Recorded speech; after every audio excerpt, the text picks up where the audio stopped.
we've been in drag since literally 11 a.m. today. It is now almost 11 p.m. This is and we look this fucking good. Job number 3 today. It's a great time. You see me edit my stuff? Yeah, that just clicked. Crazy how the very first sin was a woman who ate. A woman who ate. She served and Hello, everyone, and thank you for tuning into Tehnsion Talks, where we talk about the tensions of Drag Race Season 17, and we're on episode 4 now. My name is Katya Tehnsion, I'm your normal host, and our usual guest, as we love to say, is Miss Jasmine Price-Lawrence. Jasmine, tell them a little bit about yourself. Hi everybody, once again, I'm the bearded beauty, the plus-size Barbie, all the way from sunny South Florida. I like long walks on the beach, cocktails, and tequila. Alrighty, ladies and gentlemen, so we are going to go ahead and start reviewing this week's episode of Rupaul's Drag Race Season 17. And we're going to go ahead and start talking about when they just came back from the main stage, and Lucky was just eliminated. Shouldn't have been, but was. Anyway, and everyone seems extremely happy that someone's finally gone. However, the entire cast is already, not upset, but they're sad that Lucky is gone. Right. And Juella's reading the room quite accurately. And she's going, I loved Lucky. I thought everyone loved me.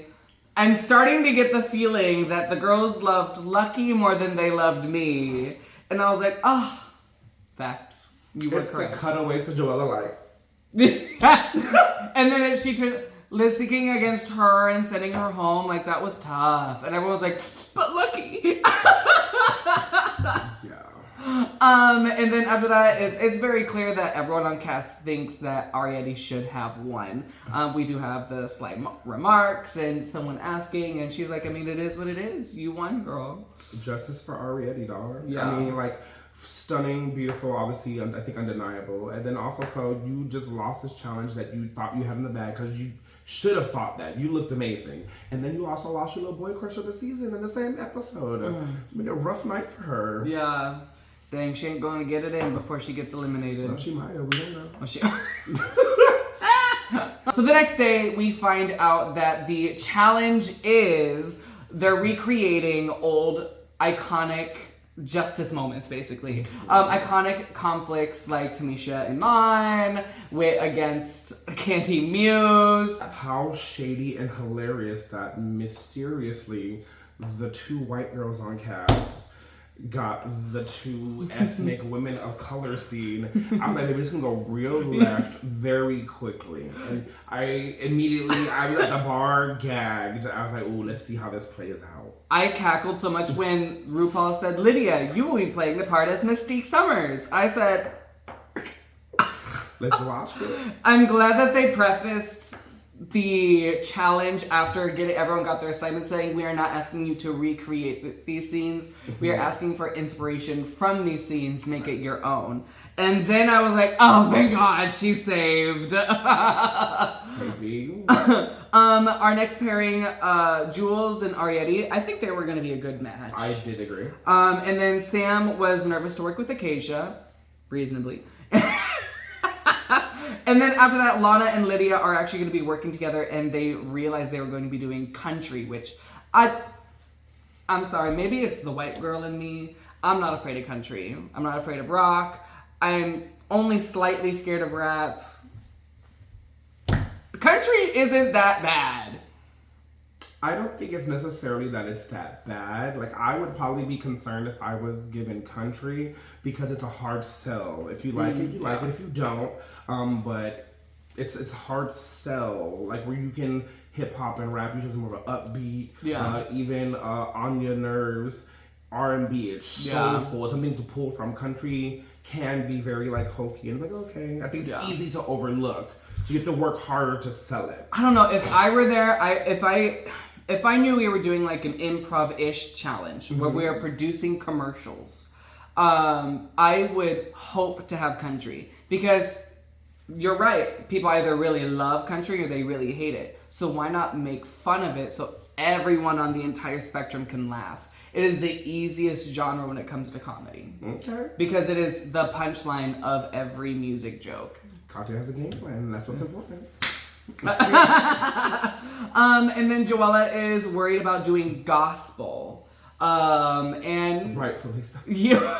Rightfully so. Sorry. I mean, Sorry. I would have been so excited to do gospel. I mean, we're in South Florida.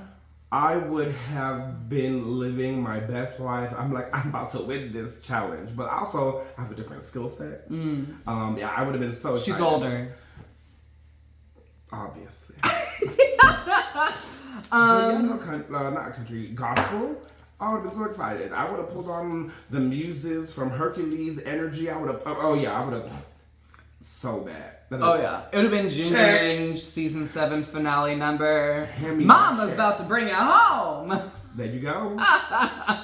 And then we get to recordings, and the girls are having to record their commercials. They've already done the vocals, which thank God they didn't have to write their own lyrics. It sounds like they were produced. So we have Crystal, who is literally being the tumbleweed. And I'm sorry, the 17 million takes they had of her in drag undergarments just tumbling. Let's call her a tumble queen. No wig on or anything either. But also kudos to her for being willing to do that. You know, playing the ugly part, playing the yeah. And she did it, and it was hilarious. So kudos to you for being able to make fun of yourself and be vulnerable on stage, and you killed that, because that was, to me, scene stealing. Yeah. Yeah. I literally, honestly, that made the episode for me. Yeah. Because it just kept panning to her tumble weaving. And she was like, I thought it was going to be a one and done. And they just kept asking me to go over and over. And I was just like, queen of the people. Thank you. After that, we have Jules showing really good personality in her bit with Ariete. But already you can kind of see that she's outshining Ariete a little bit. Mm-hmm. I think it's also the first time that we're seeing for me at least, the first time we see her perform is during the talent show. The talent show, and she gave us kind of boppy current, very what we know is top drag. She did phenomenally. Yeah. But this we're seeing a little bit. There's more under that wig. She's not just pretty in splits. Right. She's like, okay, you got something else there that we haven't been able to see yet, and this is the first chance to see it. And I thought she delivered very well. Getting enough, but not giving away all the secrets just yet. Yes. It makes me want to see what else she's hiding. Yeah. And I think the next moment that really left me kind of speechless was Hormona recording her commercial, and the girls are like, I don't think she knows that the camera's rolling. But I just love how nonchalant and bored she looked in every single edit before we saw the actual challenge. I just thought it was funny. And it honestly feels like she's being underestimated. Right. So then we go to the second group, and lo and behold, everyone is flabbergasted at how well Susie 2 is doing. Are we shocked? 3, 2, 1? No. She's also known as a actress, little thespian. It's pans to Lexi doing her thing, and the girls really don't understand what she's doing. But I have to say, this wig that she's wearing is stunning. Note her Lexi's wig. Yeah. Oh. And you had that on your notes too? Yeah. So did I. Love her wig. Lexi's wig. Praise goes out to the hair witch who made that wig, who specializes in making large hair like myself, but hers are bigger.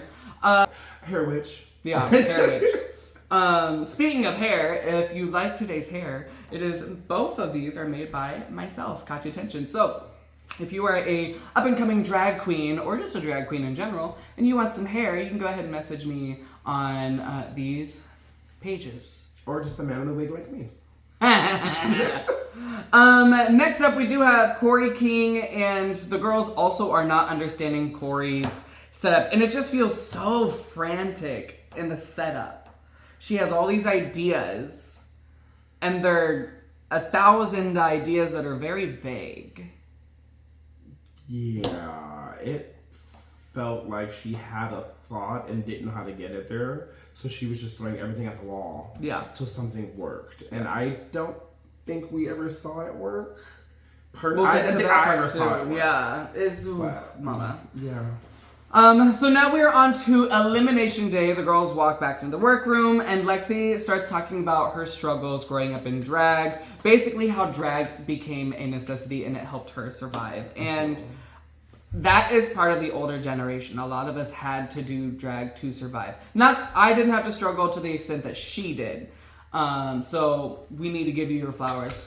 No. We love you, Lexi. Such an important part of our history. And, we love the authentic, genuine, real moments. And that was what you get when you book an older, experienced queen. You get life stories that, are not being told. And I'm so grateful for that. Like, when you've been around the older generation, you either hear about how they survived the HIV pandemic, how they lost friends weekly or daily. So, these are important pieces of history. When you have LGBT people talk about their struggles and experiences of things that they missed out, things that they were hurting on, that is important. And it helps people, like the younger queens, learn that they don't necessarily have it easy, but they have it easier because other people paved the way. It's a different experience. Yes. So, yeah, different struggles, different time periods. Yep.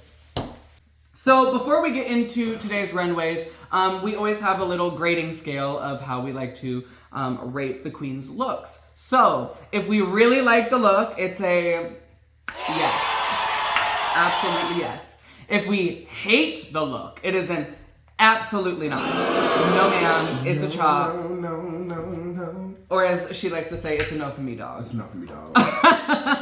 And then, you can give it a soft yes and a soft no. And you just really don't want to meh. That's the middle, but it just sounds a lot more like... So that is how we like to judge the runways. So we're going to go ahead and start with our first runway, which is Lydia B. Collins. She comes out in this cat quilted blanket, sort of crazy cat lady look. At least that's how I interpreted it. And, I love the silhouettes of it. I thought it was really pretty. I thought the colors were a little mute. And blended a little bit too much with her skin. But other than that, personally, I really liked this. Respectfully, I hated this. Okay. Hated. I don't get it. I know that we say we want to see new interesting shapes and try different... I think she did that. I don't like it. I don't like the colors. I don't like act. No. Nothing. I don't like... But hey. Looking at it, I don't know if I like the leg shape. But yeah, I still really like it. And is that her bare stomach? Is it oiled up? Yeah. I don't understand. So maybe it's just not for me, and that's okay. We're on the 4th episode, and Lydia has been naked every episode, basically, where she's not wearing pads, no body, because she's wearing all these garments that have so much going on. Yeah. That even if she wore pads, it wouldn't make sense. Yeah, you wouldn't don't see need it. To. Smart. Well, yeah, I mean, she's comfortable on the runway, that's for sure, during deliberation. I don't like. No. I can't find one thing, Jasmine. Next up to the runway, we do have Miss Lana Jarre, who comes out in this orange, white, blue, turquoise, and a little bit of pink fantasy. To me, it's giving the silhouette of Sailor Moon with leg chaps, leg warmers. I can see that. I like the quilted pieces. I like the hair. I do not like the hair and the look together, but it works, kind of. It's just not my style. Yeah. I couldn't wear that, but I do love it. It gives me very much Black Girl meets Harajuku Barbie. Yeah. Harajuku style. Yeah. And I love it. I love. I wouldn't have never thought quilted and come up with this. Yeah. But I love it. I think it's beautiful. It's colors, makes her body look great. Yeah. It's accentuating all the right parts. I couldn't wear it, but I do think she looks great. I will say this, we are on episode 4, and this is the 4th episode where she has referenced Lux, either on the runway or in the challenge. And clock that. Yeah, it's giving Nepo Baby relying on her mother. I don't like that. It makes me dislike her because I'm I want to see you stand alone. I want to see what you bring to the table. That's why you are here. But outside of that, I think this is a meh for me. It's a meh. I give it a yas. It's cute. I like it. I like it a lot. Okay. And yeah, it's cute, but it's just a meh for me. All right. Next up, we have Miss Joella. Don't forget the Ella.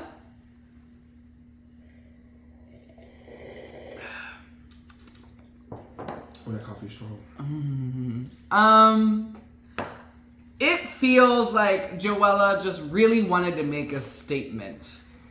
Was that statement impactful? No. She could barely walk in it. You could barely see her face. She looks like a mattress. And then on the back of the mattress was RuPaul's face. It's a no for me. My mama said if you have nothing nice to say, don't say nothing. But thankfully, this is a review channel, so say what you gotta say. Girl, I don't get what the hell she thought when she was like, this is the look. And what? Huh? You saw this and was like, this is it? This is what they asked for on Drag Race. They love me not having shape or showing anything. Why would my face need to stick out of this mattress? No, I could just be pulled all the way back in. That's what they look for. You brought this here, and you thought that was the answer. But it is iconic because it has a visceral reaction. Everybody, but maybe she is an icon. Maybe she is known for her fashion, just not the way she thinks. What I was gonna say is I've never heard of an icon that was wrinkly, but... I've never heard an icon have to self-identify as being an icon. Ooh. I digress. Imagine being an icon and then actually winning Drag Race. Yeah, it's just a no for me. I feel like saying this is the no is insulting to the other no's.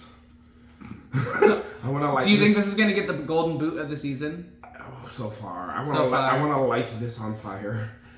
I don't like it. Damn. Yeah, I didn't like Lydia's, but I can't compare them. I'd rather that than this. 100%. At least that had a point of view. I don't like it. It wasn't for me, but this is no. Okay. Whew. So it's a no. But a hard no. Like a chop, we're not even gonna give this a no. Just take it off and throw it away. So next up, we do have Miss Arietti, who shows up in this really high fashion. It's half vinyl, half quilted, kind of bodysuit dress look with hair that sticks straight up. At surface level, I think this is very fashionable. I like the general silhouette. I like what she was going for. Mm-hmm. Did it hit those points? No. Because you can't tell the quilted fabric is quilted for a quilted for your pleasure runway. It's a no for me. I love the look. I do feel a way about it. It does feel referential, but also move to the future, which I love when I get that kind of feeling. But I do not see anything that gives me quilted. But I think this is going to be one of those times where it just looks so good, you can't fault it. I do think she looks really amazing. I love the look. I don't think it's quilted, but I still would be I would give it a yes. Yeah. I get that, yeah. It's enough for me and a yes for you. Yeah.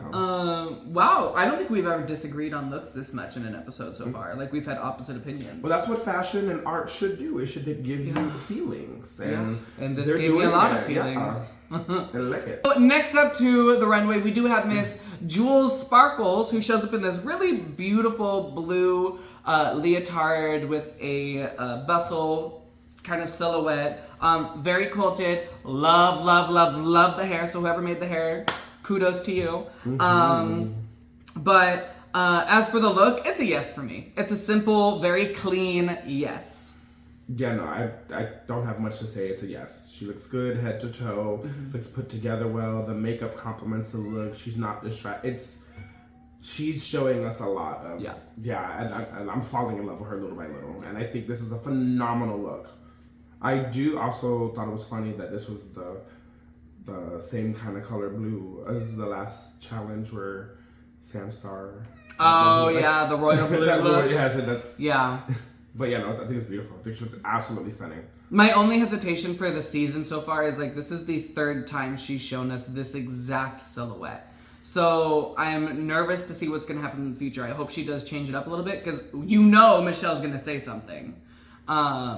So I'm hoping she has more variety for the runway. Next up to the stage is Hormona Lisa. Hormona Lisa comes out in a Dolly Parton nod.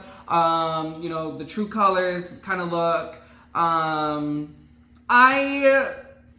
have a little soft spot for this one just because it's very country, very Midwest, very, you know, Central United States of America sort of vibe. Like if you go to the Midwest, if you go to Tennessee, this is, your family is going to have one of these quilted blankets sitting on an extra piece of furniture that no one ever sits on, or it's going to be in a closet. It's beautiful. I love it. I love the colors. I think she looks great. It also like complements her proportions. Yes. Which, you know, as a thicker person, it's a little bit important. And then she's not like the tallest, but I think it adds a little bit of length. I think she looks phenomenal. She looks beautiful. I think this is the best I've ever seen her where I'm not like, why are you wearing that color hair? Yeah. Why did you contour your forehead so hard? This one, I think she looks head to toe like the best I've seen her so far. Absolutely. And I love this. And I do like the fact that this is the first episode she hasn't worn pink hair for the runway. I enjoy it. The blonde looks very good, very complimentary. You know what this silhouette does give me though? Like just the silhouette of the garment, giving me very like London Adore cover up reveal coat before she goes into a beautiful, stunning garment under it as well. Except it's quilted. Yeah, I think it's beautiful. Yeah. I love the colors of it. Love it. I'm a fan. This color palette is really cute, actually. But it also feels like 80s. Yeah. Like, you know, oh my god, like the old 80s cafeterias, old Taco Bell. Bell. We're yes! so oh my god!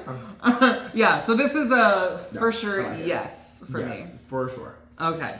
Good job, Hormona. Yeah, proud of you, sister. After that, we did have Crystal Envy, who showed up in a red and gold coat with a red bodysuit that also had quilting on it, with beautiful red hair. It looks like it's hair by hats by Carlos, but it could be someone else. Just reminds me of their style of hair. Overall, this is 10 out of 10. I had no notes. Just amazing. Yeah. That's it. Period. Next up to the runway, we do have Miss Susie from Fort Lauderdale, Florida, who is giving a little versatility today. Once again, another queen in red. And this is giving very like velvet patterns sewn together. Very different makeup. Thankfully, she's showing more versatility already. I like the hair. It's a little flat for me. I love you, Susie, but this to me is not quilted. I understand quilting is interpreted in this. I do not like it at all. I think this looks good on you. I don't think it is a good look. I think she looks stunning. I've never seen her paint like that either. And I love it. Online, TV, or in person. I've never seen her look like this, and I think she looks great. I would say to move away from what she normally does, because, you know, do you. I'm here for that. Yeah. But I do think you look really great here from the neck up. I just think more patchwork than I think quilt. Yes. But even if I took that away, like, it's, I don't know, it just doesn't seem like, especially compared to some of the bigger outfits and stuff, it just doesn't really seem like it's doing much for me. You look beautiful. You definitely sold it. I think it's another key component. Yes. You know how to model it. You know how to sell the garment. It doesn't seem that special. Like, oh, she's a pretty dress. Yeah. The only other thing I had to say was that like the dress was a little long. It was hard for you to walk in it. It was a little long, but yeah, overall this was really cute. I liked it. I'm a fan. So I'd give it a soft yes. Oh! I give it a soft yes. So 2 soft yeses. Love that. So next up we do have Miss Sand Star, who shows up in a Chantel Sparkles original, a quilted for your pleasure dress that has a big zipper in the middle, and then it looks like a pillow, and her hair is all spread out and everything. I love this. It's a huge sleeping bag. It is so cute, so clever. I do think Chantel Sparkles wore it better, but this was still very well done. Yeah, this looks freaking amazing. It's the zipper for me. It is that big behind zipper in the. Oh, I love it. I love it. And I love that she's like carrying a little teddy bear around, like kind of selling the fantasy. Yeah, I'm a fan. I like it. And it's hard to like use such a thick fabric and create proportions and still complement shape. And this outfit does that. And 100%. she looks, these girls, this episode, they pulled out their budget. You could tell that they was one of the ones that they were excited for. You can tell they prepared a little bit different than what we've seen for some of the other challenges. Yeah. And you have to disperse your money, wisely. Yeah. And I think that you can see this is the first time I feel like a lot of them, they were holding, they put some dollars into this or some coins. Yes. And they look great. She looks, breathtaking. I love this. I would say this is my second favorite runway of the week. This is a 10 out of 10 for me as well. Yeah. So this is a yes. Yes. Totally. A full yes. Totally. You look amazing. Yes. Beautiful. Storming the stage next, we do have Miss Acacia Forgot. In case you forgot, the theme was Quilted for Your Pleasure. And this one had such a soft spot in my heart because she had doily patterns on there. This reminded me of my grandma who recently passed away. Like this, I almost cried looking at this. I've been very harsh on Acacia this season. And this was the moment where I was like, finally she's bringing something that like people like me can connect to. And I think it's simple, but in terms of construction and what is put on here, doily fabrics and patterns are not easy to find. And I know for some it just looks like lace, but it's not. And it's very stunning. I love how the corset bust is made. That is fully like a doily pattern. Like my grandma had doily table placements. Like table placements in this exact fabric. She actually made curtains out of them too. She made them by hand. And we lost them all. But I think we have like 1 or 2 pieces left and they're like tiny. But this was home for me. And I almost like bawled looking at this because it reminded me of my grandma. I love that for you. And it should make you feel things, and it does. Mm-hmm. I love it because when you think quilted, I think even my brain, I naturally thought big, long gown, and there's something short and cute, but it still reads the challenge. It does it, and it was not what's expected. It's not the easy thing to think about because my brain would have never went there. Mm-hmm. Corset and little, circle skirt, cute, and I love it. Yeah. And she was able to pull off a circle skirt with a quilting. Like, come on, that's not. But yeah, stunning. I can't give this a 10 out of 10 without being biased, so I'm gonna give this a 9 out of 10. But this is a yes for me. This is a yes. I like it a lot. And I love this hair. Good job. I love this one a lot. Yeah. You've redeemed yourself a little bit this time. Proud of you. You redeemed yourself with the hairy butt. Not for me. Next up, we have Miss Anya Nerve, who comes out in an African print quilt with, I believe it's black velvet. Is that velvet? I think it was velvet. Like crushed black velvet. That's what I thought. I honestly really liked this. I did expect a little bit more in terms of silhouette, but it was simple. It was effective. I like it. I think Anya looks very, very good. She looks amazing. I think with a simpler silhouette, there's a lot more expectation of being perfect because you don't have all the big rhinestones and the big coat and all the big stuff to hide behind. We do things simple and small. It has to be perfect. It's to be meticulously done. I think this is done. And while it does have a few stones on it, it's not anything that she can hide behind. It's not so stoned that she can be like, oh, how heavy and what. No, you can't hide behind that. I think the silhouette is right. The fit is right. Her modeling is right. Mm-hmm. And then with her hair pulled off of her face, you're telling me, look at the mug. Yeah. You're pulling all the focus, and that mug has to be right. And it is. And I love how much volume the hair had. Like, the hair was big for it to be that far back. I know that felt heavy. So. For her to be doing drag as little as she says she has, okay, ma'am. Yeah. You either taken notes, you've been around, you've done your homework. Because, this is a phenomenal. To do something simple, this is how you do it. Yep. Do it perfectly, and you did. So this is a yes for me. Yes. Yep. Easy yes. Perfect. Next up to the stage, we have my sister Lexi Love, who comes out in this very high fashion, made by Utica, high-low dress fantasy, or skirt fantasy, I guess, because it's not a full dress, with a bra, cuff, and then this giant lampshade on her head. I could go without the lampshade, but I liked everything else. Everything else looked so good. Yeah. Put it on a runway. I want one in my side. Yes. It is beautiful. I love it. Even the way in the front, how it has the ruffles, they line up on each side. Yep. It looks very intentional. You can tell whoever you can tell whoever made it though knew what they were doing. They knew how it would read on TV. They knew the angles, and you can tell that this is very smart. Everything about it, everything, including the hat. Absolutely. Ugh. And I just love how her lips always stand out. She looks good with the red lip.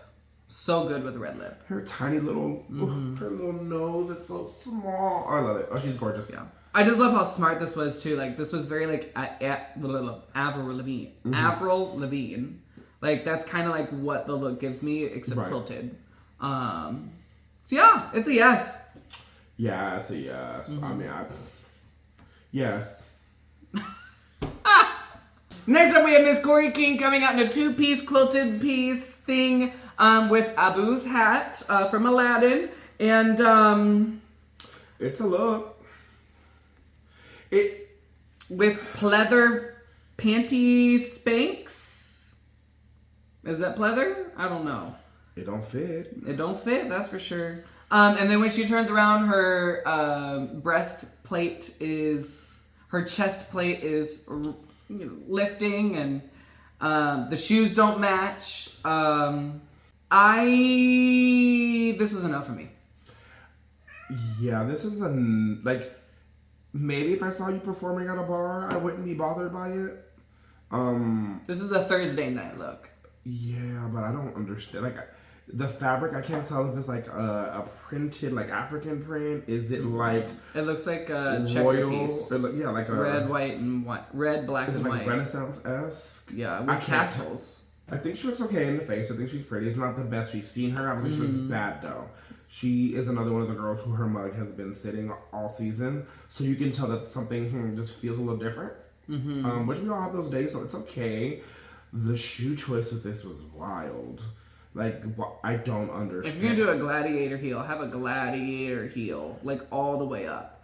Not these shin high. Girl, that is Morphine's brunch shoe at our house. Yeah. But also Morphine's wearing it with an actual look that matches. Also fully rhinestone. Right. And it matches her look. This does not match the look.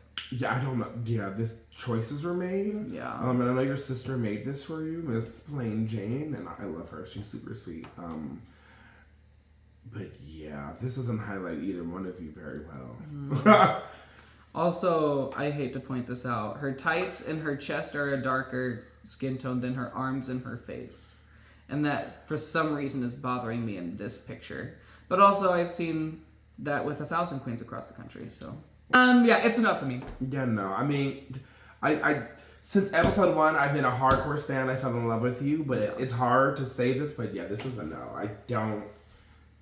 This is doing you no justice when we see you do well. And this is a fall off.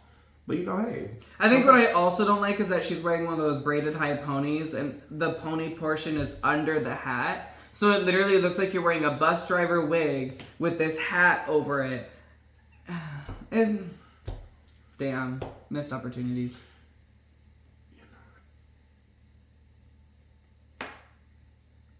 Moving on. For the runways, who was your top runway of the week? I love Joella's match. No, I'm kidding. My favorite runway, I have to go to, what is this child's name? It just left my brain.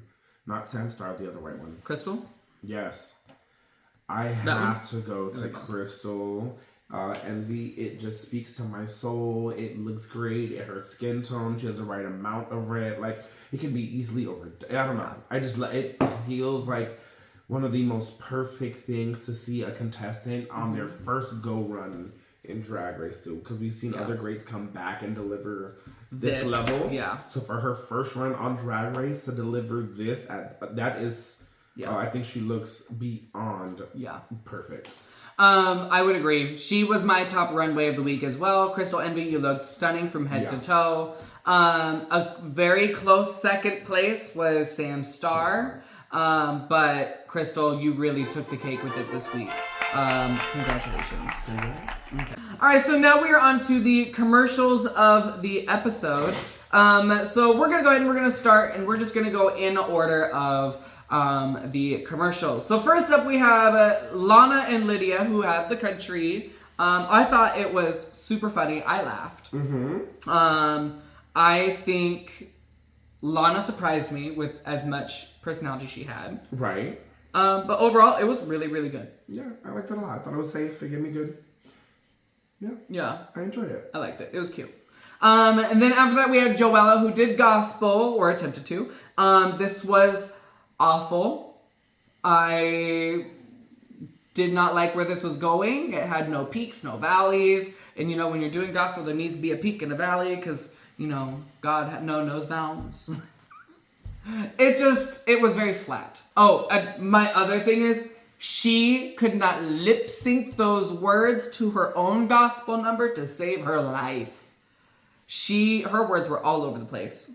She couldn't even stand on the stair. No, yeah, she almost fell. I mean, like, everything about this was just bad. Her outfit, her makeup looked weird. Because she's also been very beautiful. Her face usually is not the problem. And this lipstick, the problem. Yeah, but this is you can tell that she was shook about the challenge. You can tell she said she was uncomfortable about it, and you can tell everything red. And yeah, this was not the challenge for you, my love. And for you to be the performer girl, you know, all this stuff that you have spoken, you are setting an expectation. You are making us think these things, and then you definitely. I'm sure producers were very disappointed. Next up, we have Jules and Ariete, and I thought Jules, of course, did a really good job. She did, in my opinion, outshine Ariete. Not awful, but she outshined her. Ariete also showed a little bit more personality than I thought she had going into the competition. Yeah, I think it was still a really cute skit. Yeah, no, I thought they did well as well. I thought, like you said, I think Jules was clearly the stronger performer, but if we look at every episode we've seen, that's been consistent. We can tell she's probably a better performer than Ariete, but Ariete's looks is where she's been strong so far. Yeah. And it's just another indicator for us, you know? Yeah. Giving us hints on how the season will continue to progress. Yes. And then after that, we have Miss Hormona Lisa, who, you know, we remember talking about it in the filming of the commercial. No one understood what she was doing. And this is one of those moments where you just gotta let the artists do what they're doing. Because she did not an out of this world job, but she did so good. Right. And I enjoyed it so much. I laughed. I thought it was cute. It was campy. Very on brand. Oh, that's what I get it now. Yep. But also smart for production because she's kind of had this arc of what we thought, and then this episode continued to perpetuate that. Yep. And then, oh no, actually, she got something there. It was like they're building her up for an underdog story. Yeah. But I liked it. I think she did well. Yeah. Not upset. And then after that, we have Crystal Envy, who had the perpetual stank face the whole time. I thought the commercial was cute. I did feel like hers was a little bit one note because it was very like, "Are you Met Girl? Are you Met Girl?" And it gave very Morgan McMichael's "Why You Mad Girl" performance, but looking at the other queens, it wasn't a miss, but it was a mess.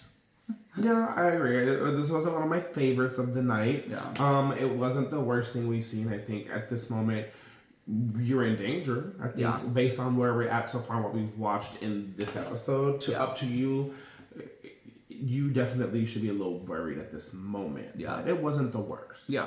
And then following that, we had Susie Toot, who, of course, did well. She had the vocals because, you know, the girls recorded the vocals and you could hear the vibrato, you could hear the singer in her. Right. And in my opinion, she was the winner. Immediately I said, this is the top performance of the week. This is amazing. I wasn't cackling, but I was entertained. Right. Thoroughly entertained. You can tell Susie too is a performer more than just in the clubs and like you drag performance like we all do. You can tell like in this moment it highlighted her stage presence. She knew where the camera was. She knew how to direct the not the joke, the punchline, the gag where she was.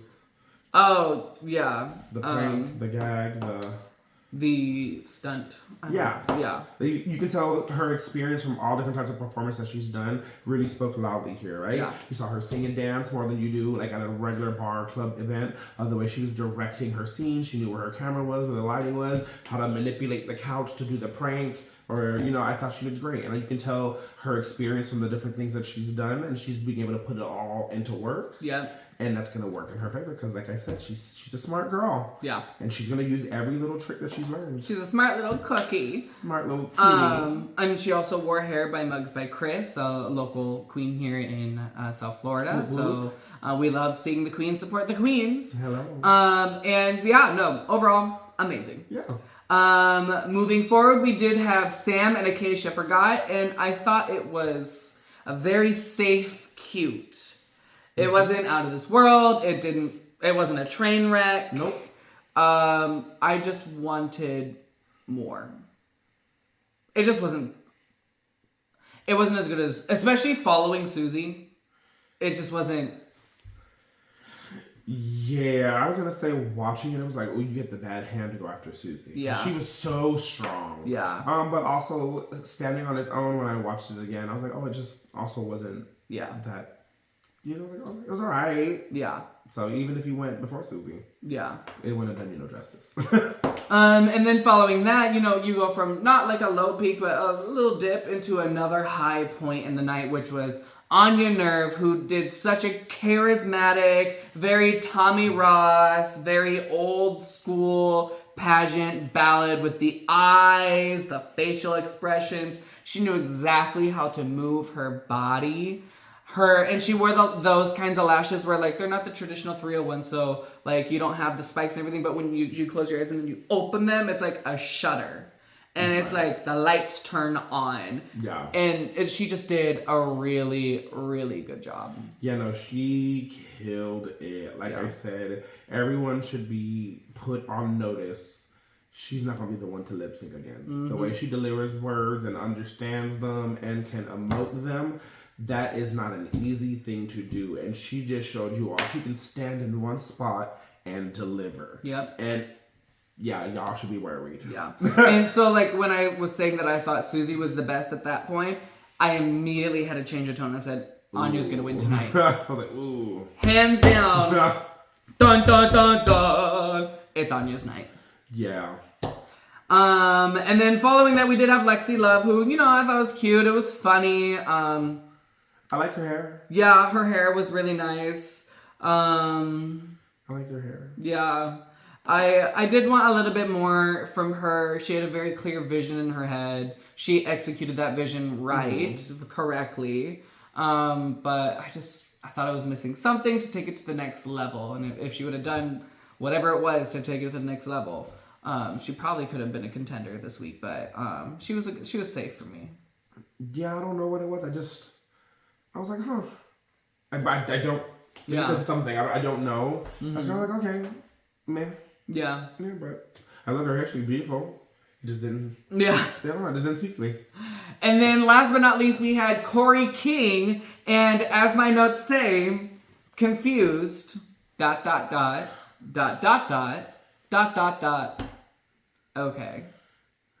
I think it was smart to try to redeem yourself from a challenge before, right? Mm. Especially the next week. Good opportunity. Smart. But it just didn't get there. It felt like she was trying to take the opportunity for branding. Because we know in past seasons, random things become a brand for a queen that has been on a season. And she saw her last look because everyone kept going cheap. Chickens. She was like, oh, this is going to be my thing. Watch her thing being hit in the face with eggs. Yeah. Can you imagine? Eggs. All I want is eggs. Eggs.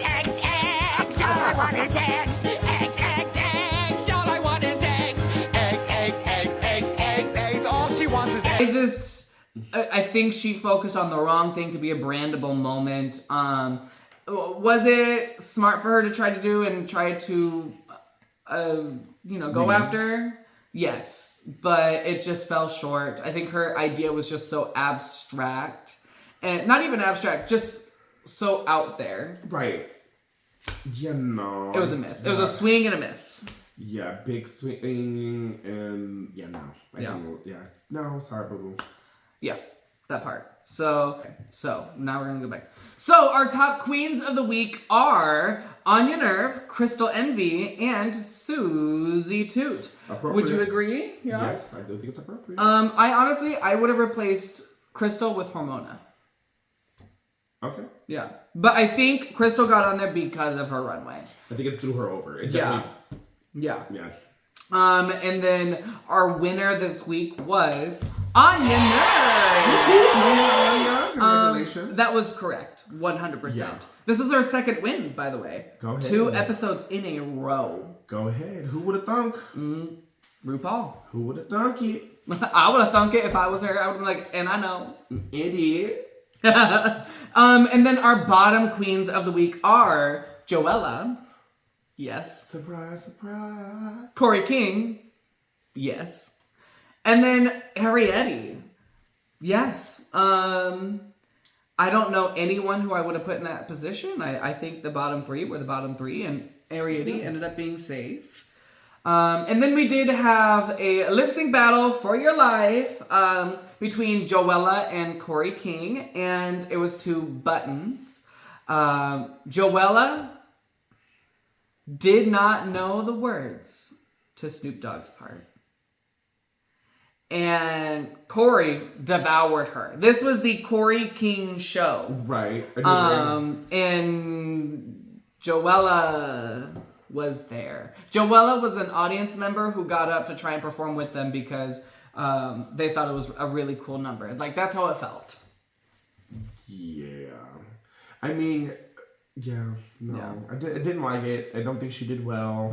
I think the right person went home. I think this episode, we all saw the writing was on the walls for her. Since the beginning of the challenge being announced, she was shaking. Yeah, she was. I think Corey King killed it. If I were Joella and I didn't know that part, I would have just walked over and pretend like if I was the girl, and here you are doing Snoop's lyrics. Oh yeah, and played it off that. But but she kept trying to lip sync. She was watermelon cantaloping it. Yeah, man. And you can't do that on Drag Race. You just can't. Listen, it's a lot to be on camera, and it's a big culture shock and an instant change. So, maybe we didn't get to see the best of you, but we didn't see the best of you. No, I hope. Definitely. I hope. Yeah. And I've seen pictures and videos of her at viewing parties post-season, and she looks better than what we saw on the show. So either she had a glow up after the show and was like, all right, I really need to show these girls that I am this big fantasy that I say I am. Or she just couldn't get to while she was on the show for some reason. Or she couldn't just do it on the show. So that does mean Corey King got to... Shantae, you stay. She got to stay. Deserve it. And Joella, we had to not forget the Ella. And your parting words were probably the most offensive thing you could say. Some people probably loved you for having the nerve to say it. And we do not love you for having the nerve to say it. She ended with saying, she left it with, at least I didn't die a local girl. I hope whatever bars you travel and visit in your near future to go work on your wonderful experience as you get to experience traveling because of RuPaul's Drag Race, I hope those local girls treat you just like that. Because that is not okay. You were a local girl and you just, that was not a wise choice to go out on. But hey, it's your choice. You can make whatever you want and say what you want to say. She didn't die a local girl because she lied on her audition tape to get on a TV show. That's how I feel about that. Oh, sorry. You don't gotta put other people down. Yeah. To lift yourself up. Yeah. That just felt like kicking down. I don't understand why you thought that was the move. thing. I was like, okay, but. You thought that was going to be your Vanjie moment where everyone's going to fall in love with you so much that they're going to have you back on the next season. And it's not going to work out that way. I don't dislike you more for it. It's just left a bad taste in my mouth. Yeah, I was like, Yeah. Because here we are, queens who have paved the way for you. How iconic of you. How legendary in our community. That's how you worded it. But anyway, I digress. This was this week's review of RuPaul's Drag Race Season 17, Episode 4. If you agreed with us, you agreed with us. If you didn't, leave a comment anyway. Bump us up in the algorithm, show us some love, share, like, comment, and subscribe, because it really does matter and it really does help us. So I want to give a huge thank you to Jasmine for filling in today. We had another guest who canceled, and Jasmine was so ready to step up to the plate and be the super trooper that she is. So everyone, please give her a follow. Tell them where they can find you. You can find me on Instagram and Facebook and all that stuff under Jasmine Lords. Jasmine spelled correct, Lords, or Jasmine Pryce Lords. Come hang out, let's talk some smack. I've got a lot of fun. I'll be going on some vacations soon. I'm doing a lot of pictures and videos, what I do when I get to travel. So come hang out, ask questions, and we become new besties. Yes. And don't forget that every single Friday, if you want to see the episode live, you can go to The Well in Wilton Manors, where Jasmine Pryce Lords is the viewing party host. So she'll get to talk shit live in the flesh, if you would like. And you can go there. There's no admission. You just gotta show up, eat, drink, and have fun. Yes. We must. Yeah, absolutely. Fun is a must. With that being said, thank you for tuning in, and thank you for showing us some support. So much support and love. We really appreciate you. But until next time, please be safe. And if you're going to drink and drive someone else's car that has full liability. I love you. We'll see you all next time. Bye.